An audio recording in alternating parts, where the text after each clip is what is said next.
గోవాలోని big daddy కసినో ఉంది కదా, దాంట్లో మీరు హర్యానా ఎమ్మెల్యే గోపాల్ ఖన్నా ఇద్దరు కూడా భాగస్వాములు అని. Part of ship only, part of కసినో. నాకు తెలిసి ఎయిర్ హోస్టర్స్ గీతా శర్మ అనుకుంటా. మనకు వాళ్ళ పర్సనల్ విషయాలు తెలియదండి. I'm not bothered. నేను ఎవరు పర్సనల్ లైఫ్లో తొంగి చూడా. ఆమె మరణానికి మీ పార్ట్నరు గోపాల్ ఖందానే కారణము అంటారు అనమాట. మనకి తెలియదండి. మీకు తెలియదా? మీ పార్ట్నర్ కదా. పార్ట్నర్ అయితే నాకెందుకు తెలుస్తుంది? అన్ని విషయాలు తెలుస్తుంది. లైఫ్ పార్ట్నర్ కాదుగా, వాడు మంచోడా చెడ్డోడా ఎవరైనా కావచ్చు, లైఫ్ పార్ట్నర్ కావచ్చు. మనం వ్యాపార రీత్యా జర్నీ చేయాలనుకున్నప్పుడు వాడు మంచోడైతేనే అయితే వాంతో మనం జర్నీ చేస్తే మనం కూడా దుర్మార్గుడు అవుతాం కదా. మా లైన్లో ఏముంటుంది తెలుసా, వాడు చెడ్డోడా మంచోడా మాకు అనవసరం. ప్రాంప్ట్ పేమెంట్ ఉందా, కమిట్మెంట్ వాల్యూ ఉందా, అది కావాలి నాకు. వాళ్ళ పర్సనల్ లైఫ్ తోటి నాకేం సంబంధం? నాకేం సంబంధం? స్నేహితుడు మంచోడైతే మీ పార్ట్నర్ ఫ్రెండ్ ఏం కాదు. మాధవరెడ్డి కూడా పార్ట్నరే, నా ఫ్రెండ్ ఏం కాదు. వినండి, వాడు రాత్రి పబ్బు పోయిండా, ఏ క్లబ్ పోయిండా, నాకెందుకండి? Very professional. నా ఫ్రెండ్స్ ఎవరో చెప్తా. మంచి చెడ్డ చెప్పరా? అరే బాబు, నువ్వు ఇలాంటి చేయడం వల్ల నాకు చెడ్డ పేరు వస్తుందిరా, మన భాగస్వామి ఇలా అయితే కొనసాగించలేము, మంచిగా బతుకురానైనా, మంచిగా ఉంటే మన భాగస్వామి. చిన్న పిల్లలే ఇంటలేరండి. మాధవరెడ్డి ఏడు ఇంటాడండి, గోపాల్ ఖండా ఏడు ఉంటాడండి, మీరేం మాట్లాడతారండి? చిన్న పిల్లలే ఇంటలేరు, స్కూల్ పిల్లలే ఇంటలేరు, మన సొంత పిల్లలే ఇంటలేరు. పిల్లలు వినరా? వింటారు. మళ్ళా చిన్న పిల్లలు అంటారు, మీ పిల్లలు వింటారు. మీ పిల్లలు వింటారు.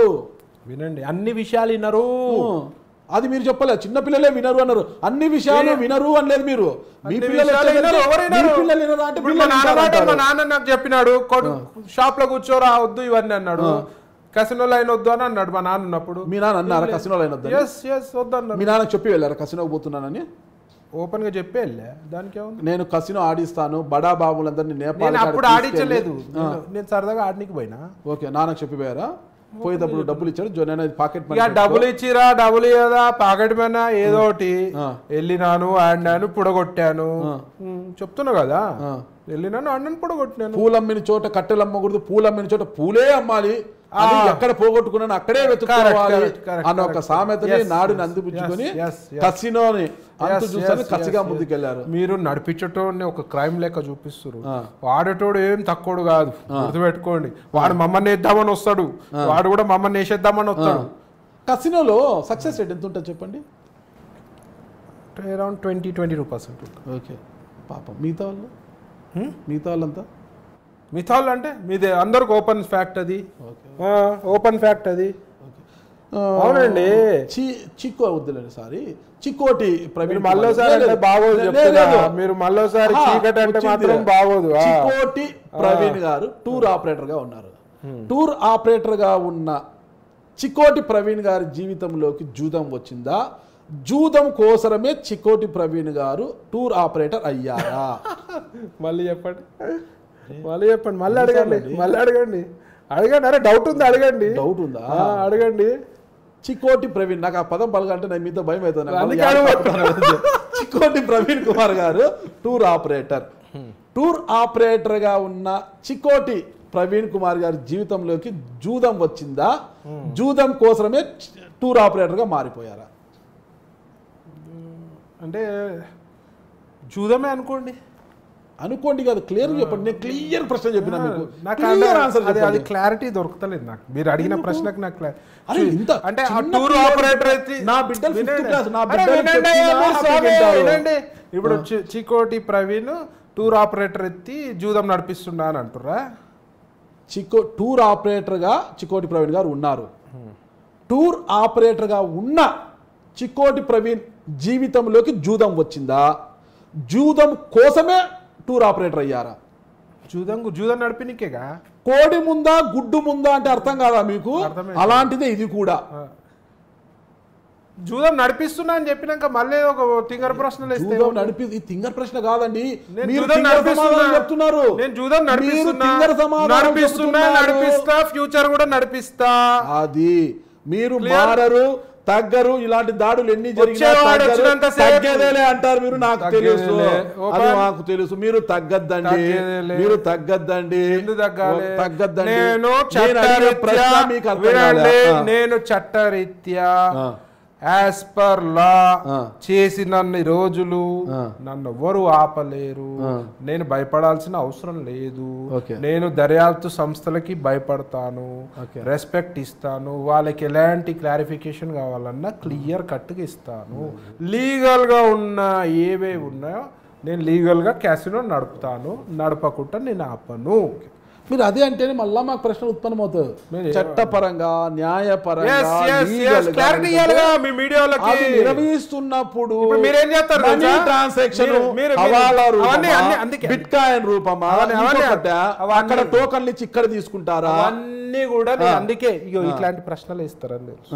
అందుకే ఏమన్నా చట్టరీత్యా ఏదైతే లీగల్ ఉందో అవి చట్టరీత్యా అది నేను మీకెందుకు చెప్తా అండి? చట్టరీత్యా మీరెవరండి నన్ను డిసైడ్ చేయడానికి?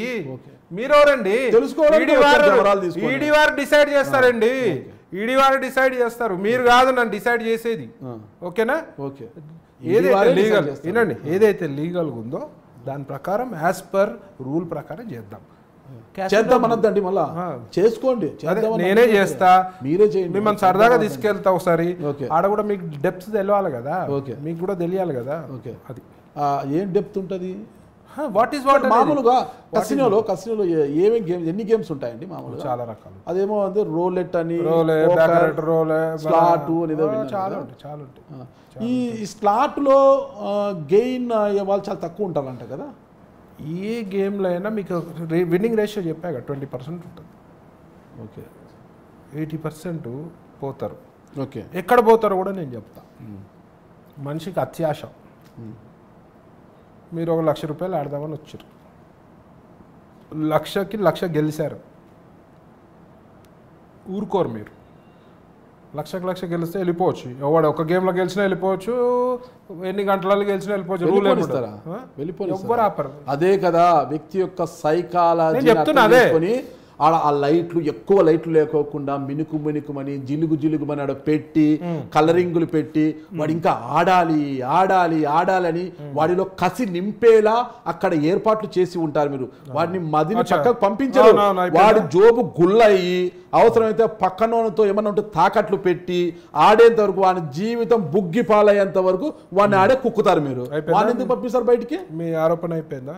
ఆరోపణ కాదు, ఉన్న నిజం అయిపోయింది కదా. మీ ఆరోపణ నిజమంటారు. ఓకే, మీకు తెలివి లేదా? ఓకే, నాకు దండికి, అందుకే నేను రాను. మీకు బుద్ధి లేదా? మిమ్మల్ని అంటలేను, అందుకే నేను రాను. మిమ్మల్ని అంటలే. ఈ రకంగా ఎవరైతే నన్ను అడుగుతారో, నా మీద ఆరోపణలు వేస్తున్నారో వాళ్ళు నన్ను, నీ లిమిట్ నీకు తెలీదా? నీ హద్దు నీకు తెలీదా? దాంట్లోకి దిగిన తర్వాత వాన్ మైండ్ అంతా కూడా మీరు హిప్నటైజ్ చేస్తారే. ఏమంటున్నా అంటే వదల బొమ్మాలి వదలా అనేసి మీరు టైప్ లో పట్టుకుంటే అందుకే ఏం చేస్తారు? ఏమంటున్నా అంటే అందుకే మిమ్మల్ని రమ్మంటున్నా. ఆడ హిప్నటైజ్ చేస్తారా? పీసీ సర్కార్ మ్యాజిక్ షోనా హిప్నటైజ్ చేయడానికి? ఇది కాదు కదా. ఎవ్వరికైనా సెల్ఫ్ లిమిట్ ఉండాలి. అదొక ఇండివిజువల్ వాళ్ళ థింకింగ్ బట్టి ఉంటుంది. కొందరు ఉన్నారు వాడు ఎప్పుడు ఓడిపోడు, గెలుస్తూనే ఉంటారు. వాడికి వాడి లిమిట్స్ తెలుసు. కాకపోతే పర్సంటేజ్ తక్కువ. ఆ లిమిట్లో ఆడే వాళ్ళు పర్సంటేజ్ చాలా తక్కువ. పోయి కొట్టేద్దాం ఆశపడి అత్యాశగా చాలా కొట్టేద్దాము అని ఆలోచిస్తారు. ఇక్కడ ఒక చోట ఫెయిల్ అవుతుంది. ఆడ లాజిక్ ఏం లేదు. గ్యామ్లింగ్లో ఏం లాజిక్ ఉండదు, తెలివి ఉండదు. తెలివి పరీక్షించాల్సిన అవసరం లేదు. అదృష్టము కొంచెంసేపే ఉంటుంది మనిషి. క్యాసినో అనేది రోజు పెరిగిపోయి చెప్పాలంటే ఈరోజు ఇప్పుడు మీ మీడియా వల్ల కసినో అనే జనాలకి రూరల్లో మారుమూర ప్రాంతాలలో చాలా మందికి తెలియదు. ఇప్పుడు ఈ మీడియా వల్ల ప్రతి ఒక్కరికి ఒక యాంగ్జైటీ. అందుకే ఏదో ఈరోజు వరల్డ్ క్యాసినో మార్కెట్ మనం తీసుకుంటే గిన్న ప్రపంచవ్యాప్తంగా తీసుకుంటే $46 బిలియన్ పోయిందంటే 2026 నాటికే. అది 2025 నాటికి దాదాపు $60 బిలియన్ పోతుందంట. అది ఉండొచ్చు. మీరు ఇప్పుడు ఇక్కడ గ్యాంబ్లింగ్ బంద్ చేసినందుకు తెలంగాణ స్టేట్లో మన డబ్బు ఎక్కడ ఎంత మూవ్ అవుతుందో మీరు ఊహించరు. సో శ్రీలంక కనుకోండి, నేపాల్ కనుకోండి, వేగాస్ కనుకోండి, సింగపూర్ కనుకోండి, గోవా సరే గోవా అంటే విత్ ఇన్ ఇండియా, మన ఇండియాలో ఉన్నది కాబట్టి మనకి ఇబ్బంది లేదు. వేరే దేశాలలో మాత్రం విపరీతంగా డబ్బులు పోతున్నాయి. మీరు అంటే నేను ఇక్కడ ఓపెన్ చేయమని నేను చెప్పా, నేను ఇక్కడ ఓపెన్ తీసుకోండి, మీరు ఓపెన్ చేసి మీరు ఒక్కొక్క స్టేట్ ఒక్కొక్క ఆలోచన అండి. వాళ్ళ స్టేట్ గవర్నమెంట్ ఒక్కొక్క ప్రిన్సిపల్ ఒక్కొక్క దానికి ఒకటి ఉంటుంది కాబట్టి చెప్తున్నాను, రకరకాలుగా పోతుంది.